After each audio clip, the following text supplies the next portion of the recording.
जय हिंद। दोस्तों, जैसे कि आपको पता है हम क्लास 8th की आपकी हिस्ट्री की एनसीईआरटी हम कर रहे हैं। तो कल हमने देखिएगा तो कॉलोनियल क्या होता है, कॉलोनाइजेशन क्या होता है, इसके बारे में जाना। अब हम दोस्तों इस चैप्टर के ना दूसरे पार्ट की तरफ मुड़ेंगे। फर्स्ट पार्ट में देखिएगा तो हमने क्या पढ़ा था कि डेट्स इंपॉर्टेंट क्यों हैं, और सारी डेट्स तो इंपॉर्टेंट नहीं होती। तो हमने ये भी जाना कि आखिर कौन सी डेट्स इंपॉर्टेंट है। फिर हमने देखा कि हिस्ट्री को कैसे पीरियडाइज किया गया, पीरियडाइजेशन हमने देखी। फिर हमने उसी पीरियडाइजेशन में एक शब्द देखा था, कॉलोनियल। तो हमने कल की वीडियो में देखिएगा तो हमने कॉलोनियल जाना था। तो ये आपका फर्स्ट पार्ट खत्म हो गया था कि मोटा मोटी अगर देखिए तो ये डेट सेंट्रिक था। ठीक है, अब हम दूसरे पार्ट में जाएं उससे पहले दोस्तों आपसे रिक्वेस्ट है कि अगर आप नए हैं चैनल पे तो नॉलेज कैसल को सब्सक्राइब कर दीजिए, एंड इस लेक्चर का जितना हो सके फ़ायदा उठाइए। एग्ज़ाम्स वगैरह में आपके इंपॉर्टेंट साथ देगा ये लेक्चर, ठीक है। क्योंकि वैसे कॉम्पिटिटिव में भी देखिएगा तो काफ़ी सारे इंपॉर्टेंट हो जाता है आपके लिए एनसीईआरटी को समझना, तो उस पर्पज़ से भी आप देख सकते हैं। अब हम दूसरे पार्ट पे चलते हैं दोस्तों कि आखिर हमें जो भी ये हिस्ट्री थी ये मालूम कैसे पता चलती है, मतलब मालूम कैसे पड़ती है।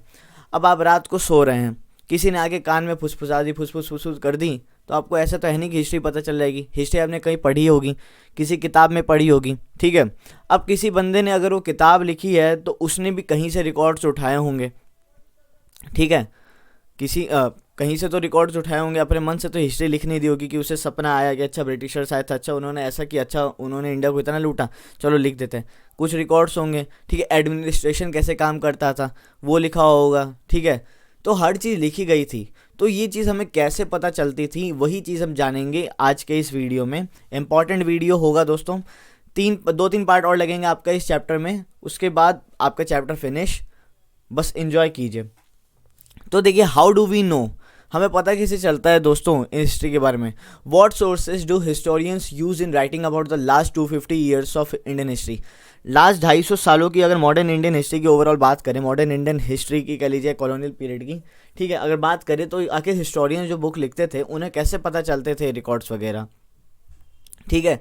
तो इसके काफ़ी सारे कारण थे, काफ़ी सारे तरीके थे जिससे हिस्टोरियंस को पता चल जाता था। पर उसमें से अगर देखिएगा तो एक मुख्य कारण था ब्रिटिशर्स के टाइम का, एडमिनिस्ट्रेशन प्रोड्यूसेस रिकॉर्ड्स, ठीक है। एडमिनिस्ट्रेशन प्रोड्यूसेस रिकॉर्ड्स का मतलब इससे आप समझ सकते हैं कि ये ब्रिटिशर्स जो भी काम वगैरह करते थे, जो भी पॉलिसी लाते थे, किसी को जेल करनी है वो करना है, किसी पे कहीं पे कोई रूल लाना है, डिसीजन इम्प्लीमेंट करना है, ठीक है, रूल इम्प्लीमेंट करना है। फिर कहीं पे अगर आप कुछ भी देख लीजिए, जैसे भी पुलिस स्टेशन है, उस टाइम पे अगर पुलिस स्टेशन होते हों, जहाँ पे भी एडमिनिस्ट्रेशन का काम चल रहा था, तो इसमें क्या होता था, ब्रिटिशर्स के जो ऑफिसर्स होते थे, ब्रिटिश ऑफिसर्स जो होते थे, वो लोग रिकॉर्ड्स लिखने लग जाते थे, ठीक है। क्या चीज़ हुई, हाँ ठीक है, क्या हमने किया, क्या पॉलिसी लाई, ठीक है, उस पॉलिसी का अंजाम कैसे हुआ, तो ये सब एक रिकॉर्ड लिखने लग जाते थे। अब उस टाइम पे कंप्यूटर तो था नहीं, ठीक है, कि उतना ज़बरदस्त तरीके से उन लोग को आए। तो ये लोग क्या करते थे, पेपर में लिखते थे, और एक रूम में जब ये रिकॉर्ड रूम में जब जमा होते थे ये सारे रिकॉर्ड्स, तो मतलब मान के चली गई कि पूरा रूम से आपका पन्नों ही पन्नों यानी किताबों से भर जाता था, ठीक है। रिकॉर्ड से रिकॉर्ड्स रहते थे, देखा होगा काफ़ी सारी मूवीज़ में आपने, ठीक है, थोड़ी अगर पुरानी मूवीज़ देखी होंगी तो ऐसे रूम्स होते नहीं थे, रिकॉर्ड्स रूम आपने कभी देखे होंगे सीन्स, तो कितनी सारी किताबें रहती थी, तो कुछ वैसे से रहता था। तो इनसे देखिएगा तो हिस्टोरियंस को काफ़ी ज़्यादा मदद मिली थी हिस्ट्री को लिखने में, ठीक है। तो एडमिनिस्ट्रेशन प्रोड्यूसेस रिकॉर्ड्स, इसको हम थोड़ा बहुत देखते हैं, ठीक है। One important source is the official records of the British administration, जाहिर सी बात है। एक अगर इंपॉर्टेंट, अगर आप देखिएगा सोर्स, वन इंपॉर्टेंट सोर्स है। ऐसा नहीं है कि दोस्तों अगर हम हिस्ट्री की बात करें कि हमें सिर्फ एडमिनिस्ट्रेशन का जो सोर्स था ब्रिटिश एडमिनिस्ट्रेशन का, उन्हीं से पता चलता है कि आखिर हाँ हिस्ट्री क्या थी। ये उसमें से एक सोर्स है, मतलब एक पार्ट है, ठीक है, ब्रिटिश एडमिनिस्ट्रेशन में। तो जो ऑफिशियल रिकॉर्ड्स होते थे ना ब्रिटिश एडमिनिस्ट्रेशन के, ये एक इंपॉर्टेंट सोर्स था हिस्टोरियंस को जानने के लिए कि हाँ उस टाइम पे कुछ ऐसा सा पॉलिसीज़ वगैरह थी, ठीक है। एवरी इंस्ट्रक्शन, ब्रिटिशर्स जो भी इंस्ट्रक्शन देते थे, जो कोई भी प्लान लाते थे, कोई भी पॉलिसी लाते थे, ठीक है।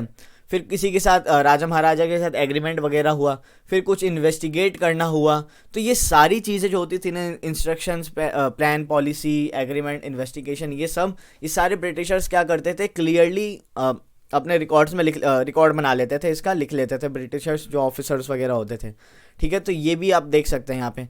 The British also felt that all important documents and letters needed to be carefully preserve. अब ब्रिटिशर्स ये भी जानते थे ठीक है। ये जो सारे इंपॉर्टेंट रिकॉर्ड्स, डॉक्यूमेंट्स वगैरह हैं, लेटर्स वगैरह हैं, इनको केयरफुली प्रिजर्व करना होगा। केयरफुली प्रिजर्व क्यों करना पड़ेगा, हो सकता है बाद में कि उसकी ज़रूरत पड़ जाए। ठीक है, तो इन्होंने प्रिजर्व करने के लिए क्या किया कि रिकॉर्ड रूम्स अटैच करने शुरू कर दिए। ठीक है, दे सेट अप रिकॉर्ड रूम्स, इन्होंने रिकॉर्ड रूम्स बनाने शुरू कर दी। कहाँ पे, अलग अलग एडमिनिस्ट्रेटिव इंस्टीट्यूशंस में।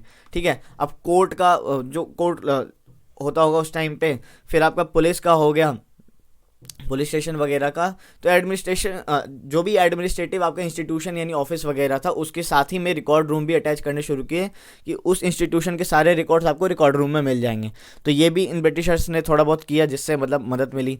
ठीक है, अब देखिए, अब काफ़ी सारे इंस्टीट्यूशंस की बात कीजिएगा तो देखिए, विलेज तहसीलदार जो होता है, इनके ऑफिस में भी आपको रिकॉर्ड रूम देखने को मिल रहे थे।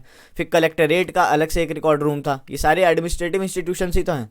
द कमिश्नर्स ऑफिस, कमिश्नर के ऑफिस में भी आपको देखने को मिला। फिर प्रोविंशियल सेक्रेटेरिएट्स जो होते थे, उनका अलग से आपको एक रिकॉर्ड रूम देखने को मिलेगा। लॉ कोर्ट्स का था, उनका भी एक अलग से देखिएगा तो अलग से रिकॉर्ड रूम देखने को मिलेगा। मतलब सारी चीज़ें जो थी, रिकॉर्ड्स वगैरह ये लिख रहे थे ब्रिटिशर्स, ये एक अलग, मतलब देखिएगा एडमिनिस्ट्रेटिव इंस्टीट्यूशंस इन्होंने हर एडमिनिस्ट्रेटिव इंस्टीट्यूशंस के लिए अलग अलग रिकॉर्ड रूम्स इन्होंने बना दिए थे।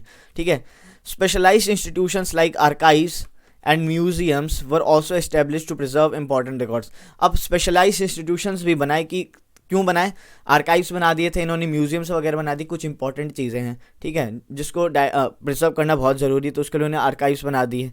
ठीक है, तो ये म्यूजियम्स बना दी, कुछ ज़्यादा इंपॉर्टेंट। आप कल आप म्यूजियम्स वगैरह में जाते होंगे तो देखते होंगे काफ़ी सारी चीज़ें आपको पुराने ज़माने की दिख जाती होंगी लिखी हुई। ठीक है, तो ये सब बना दी इन्होंने। ये इंपॉर्टेंट चीज़ें थी जिसको प्रिजर्व करना ज़रूरी था, वो समझते थे। और इन्हीं से देखिएगा तो हमारे हिस्टोरियंस को पता भी चला था, हिस्ट्री लिखने में आसानी हुई थी। ठीक है, सपना देख के उन्होंने हिस्ट्री नहीं लिखी थी, उन्होंने मतलब सारे रिकॉर्ड्स वगैरह एविडेंसेस को पढ़ पाढ़ के, मतलब पढ़ पूढ़ के आपकी हिस्ट्री लिखी थी। ठीक है, तो इसीलिए आप भी अपनी पढ़ाई करिए अच्छे से, हिस्ट्री मजबूत करिए। उन्होंने इतनी मेहनत की आपके लिए हिस्ट्री लिखने में। ठीक है, letters and memos of various branches were also preserve. अब लेटर्स एंड मेमोज, लेटर्स वगैरह हो गए, ठीक है, मेमोज वगैरह हो गए, ये वेरियस ब्रांचेस के, इसको भी प्रिजर्व करा जाता था। मेमोज क्या होता है, देखिए, मेमोज है, मोमोज मत समझ लीजिएगा, पता है आपके दिमाग में ये आ रहा होगा।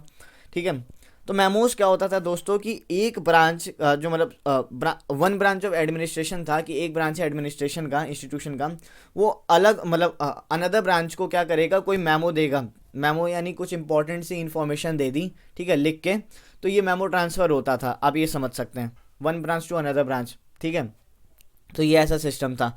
अब यहाँ पे देखिए क्या है, these documents were carefully copied out and beautifully written by calligraphist. अब क्या हुआ, जो ये सारे डॉक्यूमेंट्स वगैरह थे ना, इनको केयरफुली कॉपी किया गया। ठीक है, अब कॉपी किन के जरिए किया गया, जो कैलीग्राफिस्ट होते थे। कैलीग्राफिस्ट यानी मतलब जिनकी अति सुंदर गजब लेवल की जिनकी हैंड राइटिंग होती थी, वो इस सारे डॉक्यूमेंट्स को कॉपी करते थे अच्छे से। ठीक है, मतलब उनका यही काम था, टेपना टेपना, हाँ टेपना ही सही, टेपना ही होता है। ठीक है, कि एक जगह लिखा हुआ है उसको आप टेप दो अच्छी राइटिंग में। ठीक है, ये वो सिस्टम हो गया। ठीक है, तो कैलीग्राफिस्ट का ये काम था, ये डॉक्यूमेंट्स वगैरह को कॉपी करते थे अच्छे से, एकदम neat and clean, with spread of printing multiple copies of these records printed. अब ठीक है, जैसे ही प्रिंटिंग देखिएगा तो स्प्रेड हो रही थी। ठीक है, प्रिंटिंग का आगे बढ़ रहा था, प्रिंटिंग प्रेस, तो ये सारी जो कॉपीज़ वगैरह थी, इनके मल्टीपल आपको रिकॉर्ड्स, मतलब सॉरी, ये जो आपके जो मल्टीपल कॉपीज़ ऑफ रिकॉर्ड्स थे, इनके ये भी प्रिंट होनी शुरू हो गई थी। ठीक है, तो काफ़ी सारे रिकॉर्ड्स जो आप यहाँ पे देख रहे हैं, इंपॉर्टेंट रिकॉर्ड्स हैं, वो आपको इसी बिल्डिंग में देखने को मिलेंगे। ये क्या है, आपका नेशनल आर्काइव्स है, आपको देखने को मिलेगा दिल्ली में, न्यू दिल्ली में है ये नेशनल आर्काइव्स। ठीक है, तो ये आपको देखने को मिल जाएगा यहाँ पे दिल्ली में, तो नेशनल आर्काइव्स ऑफ इंडिया। और देखिए, इसको सेटअप पता है कब किया गया था, एनी गेस, 1920 में। और 1920 के अगर आर्काइव्स की अगर आप इमेज देखिएगा, आपकी किताब में होगी, और आज की अगर देखिएगा तो डिफरेंस दिखेगा। ठीक है, आज तो इसको तगड़ा बना दिया गया है। ठीक है, दिल्ली में है ये।